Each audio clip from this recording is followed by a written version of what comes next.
Good morning, grade 7. What we're doing today is egg noodle rolls. Here's the picture. This is what's on sector. You can open up the recipe there. And it's basically an omelette with a tasty filling. And I know you've done omelettes before, so that's why we're then going on to do something a bit more interesting with omelettes, to give you ideas of other ways that you can use them and make them for your family. Now don't forget, you have got practical homework to make a very simple one-course meal and send a picture of it to me, preferably with a little bit of writing which says what went well, what didn't go so well, what the family thought of it, and what were their suggestions to improve your meal. So far I've only had 4 people send me their practical homework. Okay, so here's the recipe for today, and this is another suggestion you could use. So we need thin dried noodles. These are the noodles that come in a block, the yellow noodles that you will know that you would call 2-minute noodles. But I didn't have any of those today. But what I did have is rice stick noodles. And they look like this. And we're going to use rice stick noodles later on in the course when we make pad thai. So they look a bit like dried flat spaghetti or tagliatelle shape. They're made from rice rather than wheat, and they get soaked in boiling water until they're soft. The ones that you have can be soaked in either boiling or cold water as well, those packs of 2-minute noodles. So any kind of noodles that are cooked will probably do this job. I'm going to pour the boiling water with the noodles through a colander. Remember, the colander sits in the sink. You don't hold the colander with one hand and pour with the other, or you might burn yourself. So there's the colander. Probably got too many of these, but it doesn't matter. They'll get used for something else. So there they are. They're nice and soft. The way that I know they're ready is that when I squeeze them, they'll break. If they're still undercooked, they'll be rubbery and they won't break off like that. So there we are. So the recipe says 100 grams of dried noodles and 1 garlic clove crushed and soy sauce, and they go in to flavour the noodles. Then we're going to stir fry some mushrooms and currants in a frying pan, and they get put into that. So it's a bit like a noodle stir fry that then goes into an omelette. So there's the noodles, and then it asks for a clove of crushed and chopped garlic. So a whole bulb, that's half a bulb, but the whole thing of garlic is called a bulb of garlic, and when you break off one piece, that's called a clove of garlic. And this is really nice local garlic that I bought the other day, purple garlic grown in Tasmania. It's really good quality.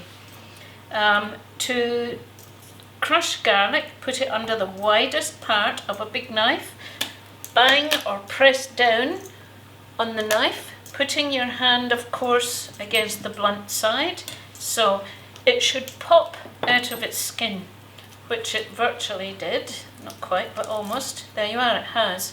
It pops out of its skin. It would be very difficult to peel something like that, and certainly not with a big knife anyway. So that's my peelings bowl there. So now it's come out of its skin, I want to chop the whole thing. Finely chopped garlic. If you were doing a whole lot of garlic for something, you can peel it all and put a tiny amount of salt over the top of it, and that actually makes the juices come out of it. It almost looks like milk that comes out of it. So fine chopping again, just the way you did parsley and stuff last week. Fingers straight across the top of the knife. There we are. Finely chopped garlic.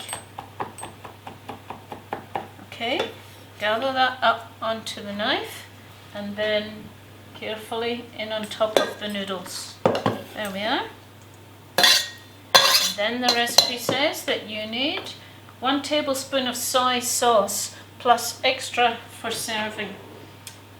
Here we are. So in your set of spoons, the tablespoon is the biggest one of all.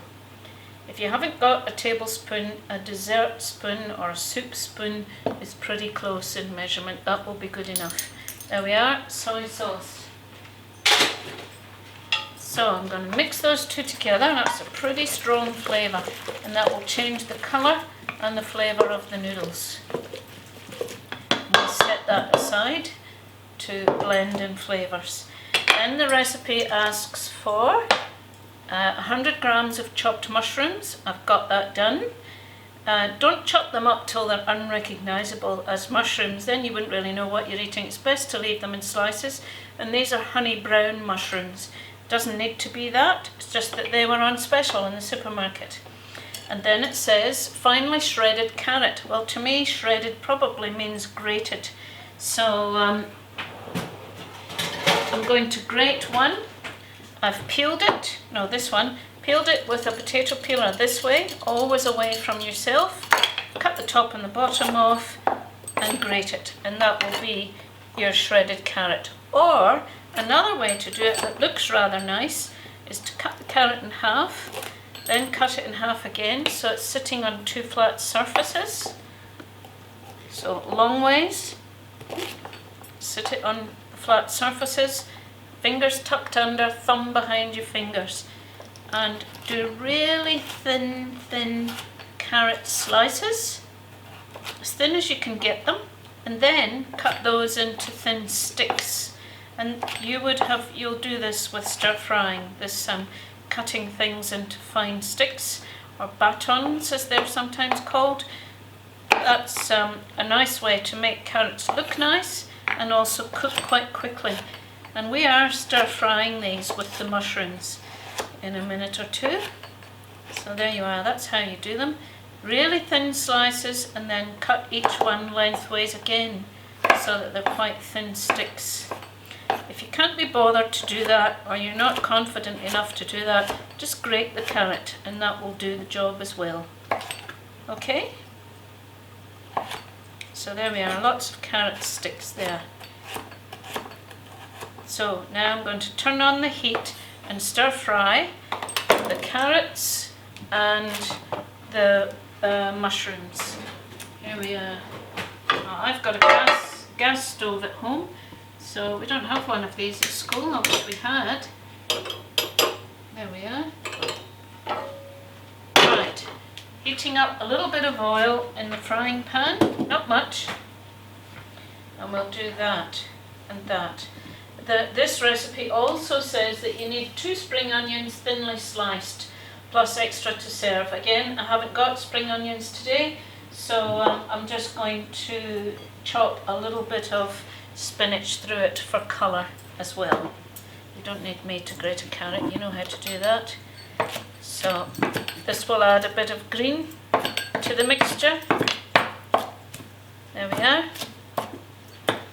Right. The carrots are harder than mushrooms, so they'll take longer to cook. So I'm putting the carrots in first, and I'll stir those about. The recipe says to use a wok. Now it's fine to use a round wok for doing this, but it's a bit hard to make an omelette in a wok, because an omelette, as you know, is like a flat pancake.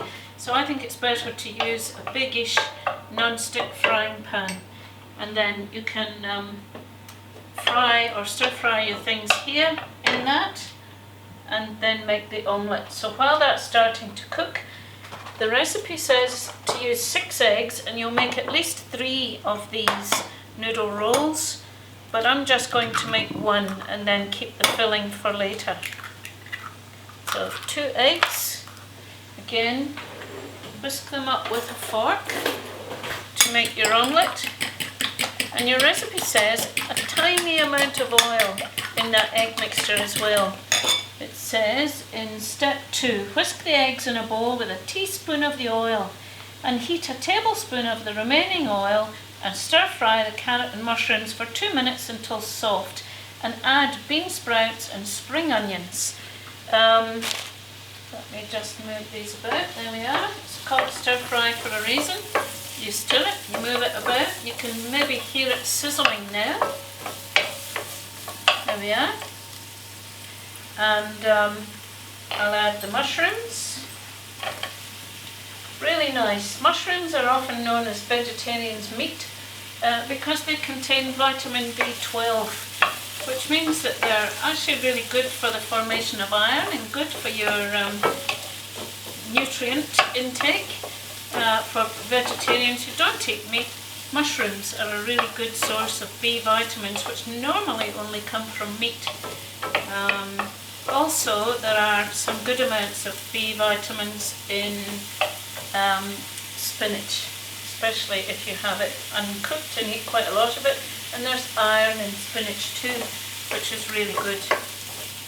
Other sources of protein that vegetarians eat are tofu and beans of any kind, peas, beans and lentils. Cheese, of course, is high protein. There's no cheese in this dish, but the eggs are very high in protein. So it's a really healthy, quite fast food this. Just like we said, omelettes are a fast food because it's a meal made really quickly. So it's a healthy fast food. Alright, so that's going to cook there. And then 100 grams of bean sprouts or bean shoots. Part of the reason I'm making this today is that I bought these yesterday and they don't last very long. Bean shoots can be bought fresh. They're really cheap. They're really good in stir fries. They're crunchy and nice. They add a bit of fibre as well, and they absorb the flavours from the garlic and the soy sauce that we've got here. But they don't last long. They go a bit slimy and wet, so you can't keep them long. So that's why I'm demonstrating this dish today for you when I've got the bean sprouts on hand. If you can't get bean sprouts, tinned ones are just as good. Just drain off the liquid and use tinned ones. If you can't get that, don't worry about it. Just do your noodles and vegetables. That would be fine. So those are smelling and looking good in a small amount of oil. The more oil you fry things in, the quicker they'll cook and sometimes start to burn, and there's a lot of kilojoules of calories in oil as well. So you don't want to be having much cooked in oil. There we are. We'll take that. All this off to the side because we're finished with that now. And this is my skins and eggshells. They go into my compost bucket and out to the garden.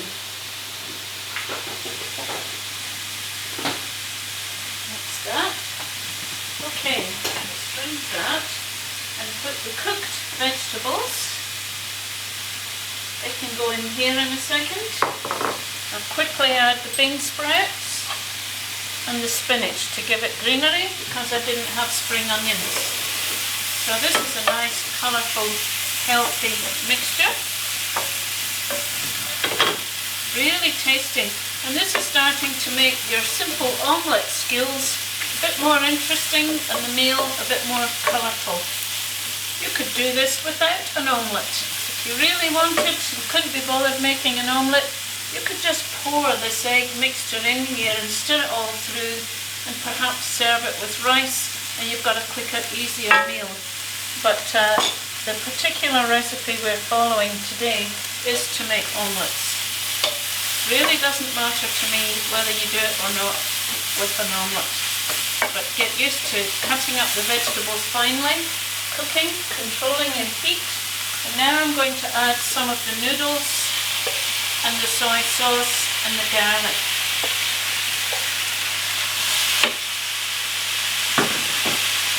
It's all sizzling away in the pan. Smells good too. So before too long, we're going to make a stir fry anyway, probably with chicken. You're going to make a chicken stir fry in groups or at home. In a frying pan it would be fine. So again, I'll be showing you how to do safe food handling with the chicken handling and how to not cross-contaminate between your raw chicken and your hands and your vegetables and everything else. So we'll do a stir fry together another day. There we are. That looks pretty good. Smells nice as well. So there's the filling for my omelettes. Really tasty. I'm going to put that into a bowl because I'm going to use the same pan to make the omelettes. Okay. And just scrape these off, and then I'll give it a quick wipe with paper towel and pour in some more oil so that the omelette doesn't stick to the pan. That smells nice. So get as much as you can out of that. I've left the gas on, so I'm coming straight back to it. I think I've got paper towel here, or maybe not. I might just use this clean cloth to give the pan a quick wipe, and then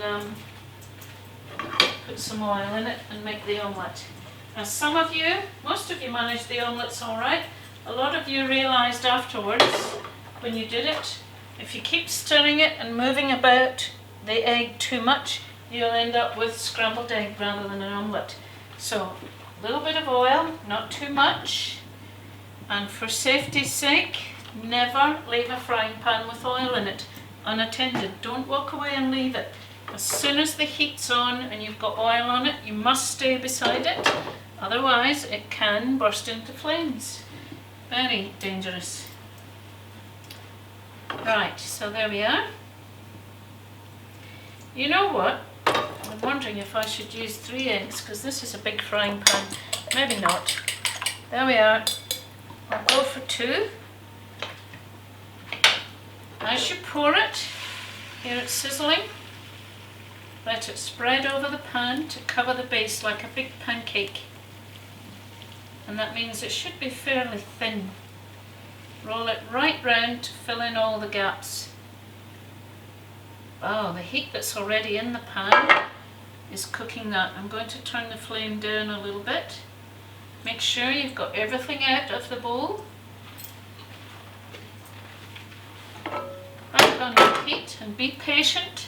Don't start stirring it or now it's cooked fairly quickly. All I'm going to do here is loosen the edges to make sure it's not stuck, which it doesn't seem to be. Famous last words. Let it set a bit more. It's still a little bit kind of runny and jelly-like. I want it to go slightly golden before I put the filling in and roll it and then serve them. So this should be nice. You could serve it with a little bit of salad, as I have there, or if you're really hungry, there's no reason why you couldn't serve this with potatoes or rice or more noodles, as long as the noodles are hot.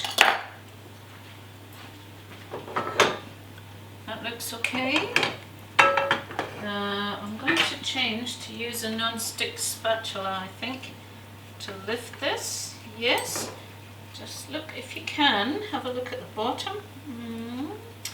Famous last words, it might stick, but anyway, it'll still be perfectly edible.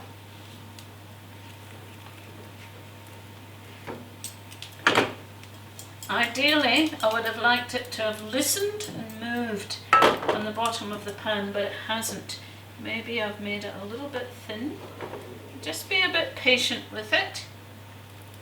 Remember, there we are, it's come off the bottom. If anything's happening too fast and you can't control the heat, pull the pan off the heat until you've done what you want to do with it. You can always put it back on.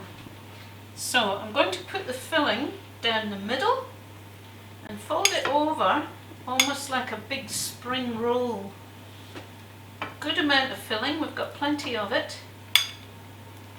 Right. Can you see what I've done there?